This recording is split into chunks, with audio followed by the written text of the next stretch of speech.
Good morning. This is Unit 1, Day 2, notes for the limits involving infinity.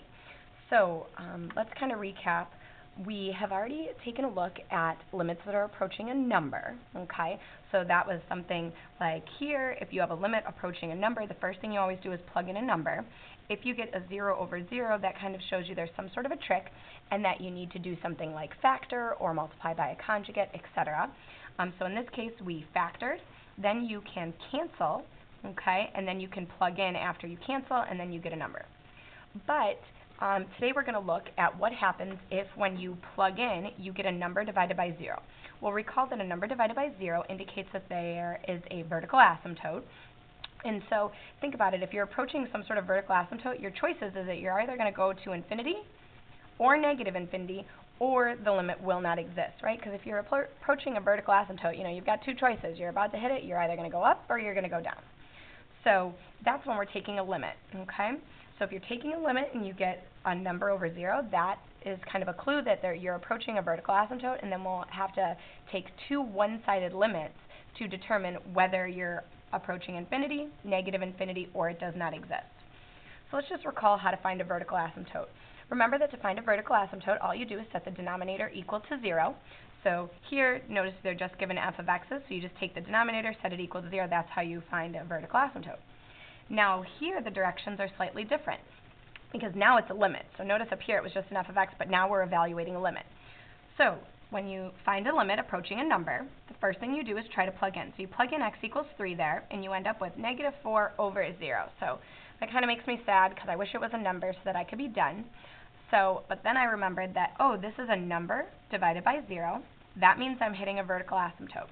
So, one of two things is going to happen. So I'm just going to bring this over here. So, I don't know, say there's some vertical asymptote here. Either both pieces are going to be headed, both branches are going to be headed the same direction. So here, if I'm approaching from the left, I'd be headed towards infinity. And if I'm approaching from the right, I'd be headed towards infinity again. So I don't know, say this was like x equals 2 there. So here, the limit as x approaches 2 of, let's just call that f of x, here it would equal infinity, okay? But you could also have an example, okay, we'll just call that x equals 2 again, okay, so there's a vertical asymptote at 2. What if you have one branch is approaching infinity, but the other branch is approaching negative infinity? So in this case, we would say the limit does not exist. So again, when you're approaching a vertical asymptote, there's two choices. You're either going to be heading towards infinity or negative infinity. If both the left hand and the right hand side are headed towards the same infinity, it could be positive infinity or, they could both be approaching negative infinity, okay? Then we would say, yes, the limit exists and it's that infinity. Right here, the limit as you approach 2 would be positive infinity.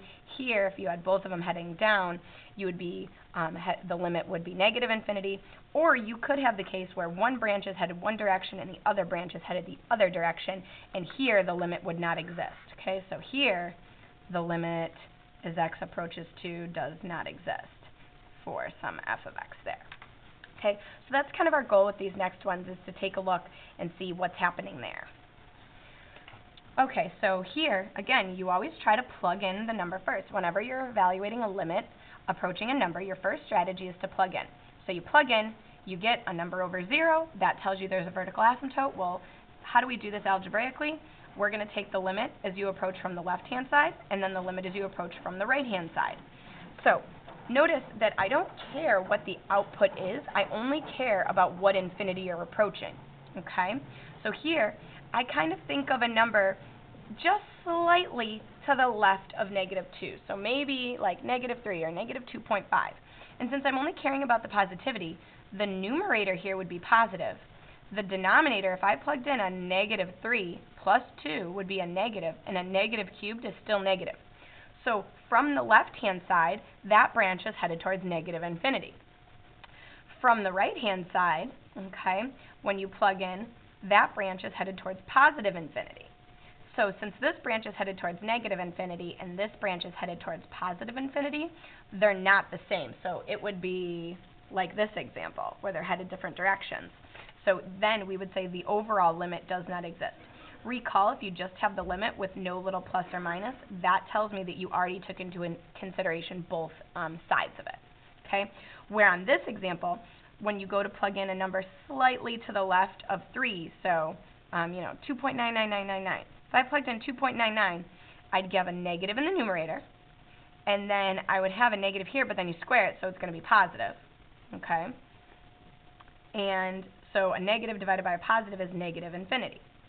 Then when I plug in a number to the right of 3, so 3.1, so the numerator is still negative. 3.1 minus 3 is positive, but you square that, still positive, so I have a negative. Notice, since both branches are approaching negative infinity, then we say that the limit does exist, and it is approaching. So that would be something like this one right here, where they're both headed towards negative infinity. So that's how you find a limit approaching, that's how you evaluate a limit when you get a number over 0. I'm going to pause and switch pages. Okay, so we have this here. The next thing you might be asked to do is evaluate the limit given a piecewise. So this is different than having a vertical asymptote, because you get a vertical asymptote when you plug in, you get a number over 0. But it's slightly similar, because to evaluate a piecewise, what you're going to do is take two one-sided limits. So here, remember, these are the constraints, and so it tells you which part of the equation you're allowed to plug into. So if I'm taking the limit as you approach from the left, okay, I'm still going to plug in -2. So that's where it's different than if you're just doing a vertical asymptote, because I'm still going to plug in -2. But this tells me which part of the equation I plug into. So if I'm approaching from the left, then I'm plugging into this one, like where you're going less than -2. So from the left, I plug into this one. I got a 9. Now I'm taking the limit as you approach from the right. So again, I'm still plugging in that -2, but this time I'm plugging into that equation because I'm approaching from the right. So when I plugged in there, I got 7. So then you'd say the limit overall does not exist because the left-hand limit and the right-hand limit are not the same, right? As you approach from the left and you approach from the right, those are not equal, so the limit does not exist. Just a note, on a test, I would not give you these two questions. I would just give you this and then ask you that question. You would need to know, oh, to find the limit of a piecewise, I need to take into consideration the two one-sided limits. Okay, so you've got that. And then the last thing for the day 2 notes that we went over is horizontal asymptotes. So the difference here, you have a limit approaching infinity. Okay, so sorry, I lost my train of thought there. So a limit approaching infinity. So that's different than a limit approaching a number. So whenever you're asked to evaluate a limit approaching infinity or negative infinity, you should be thinking that is code for them asking me if there's a horizontal asymptote. Okay? So just recall how to find a horizontal asymptote. You find a horizontal asymptote by comparing the degrees of the numerator to the degree of the denominator. So there's 3 examples here. Here the degree is bigger in the bottom. Here the degree is larger in the top. And in this example, the degree is the same. So if the degree is larger in the bottom, there's a horizontal asymptote at y equals 0. If the degree is larger in the top, that means there is no horizontal asymptote, but there is a slant asymptote.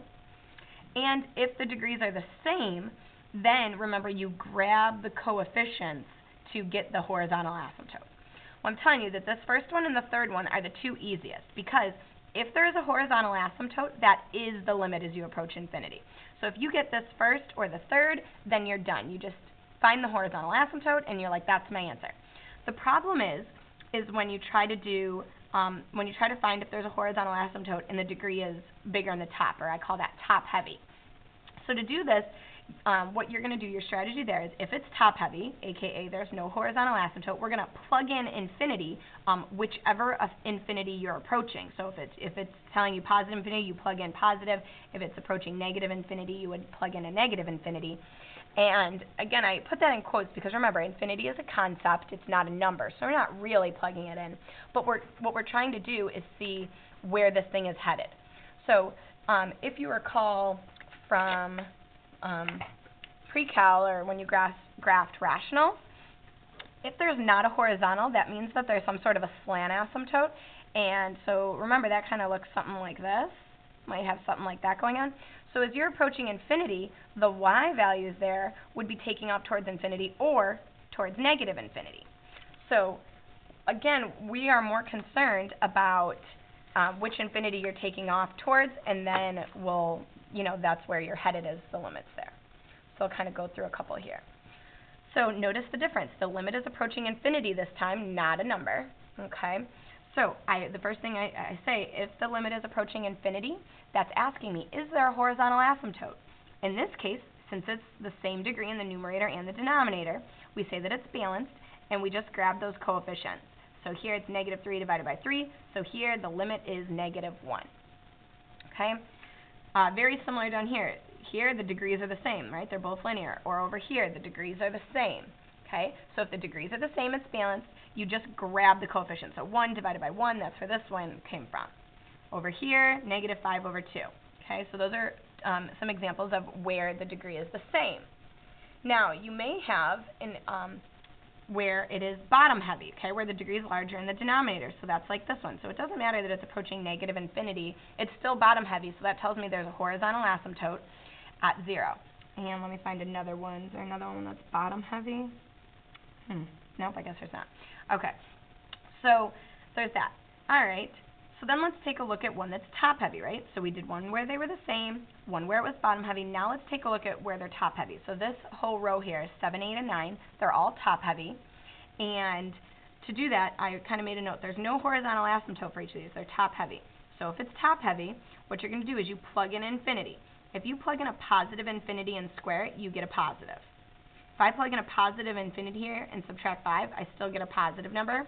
So that means that this one is headed towards infinity. Okay, the y values are taking off. There's some sort of slant asymptote here, but this is the part of the branch where you're headed off to positive infinity. Now over here, when I plug in, because it's top heavy, I know that there's a slant, so I have to plug in infinity. And this time when I plug in the infinity, it's a negative. So a negative squared is positive, but a negative infinity minus 5 is a negative.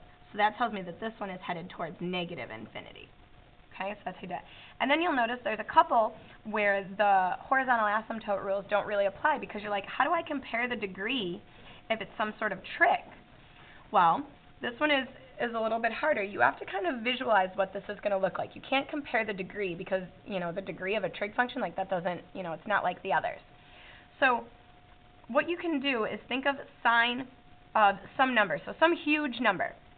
Well, your sine curve is bounded between -1 and 1. So you could think of this as you're going to have some sort of number, okay, some number between -1 and 1, and then divided by, if you're approaching infinity, you're dividing by something huge, okay? So you might be saying some number divided by something huge. That's going to tend towards 0. If you're thinking about it in terms of like a physics application, you might call that the curve would be dampening, right? Like you'd start off really wide and then it'd kind of dampen off and just kind of oscillate back and forth, okay? Okay, so those are the limits approaching infinity. Hope that was helpful, and you can go ahead and start on the day 2 homework now. Have a great day.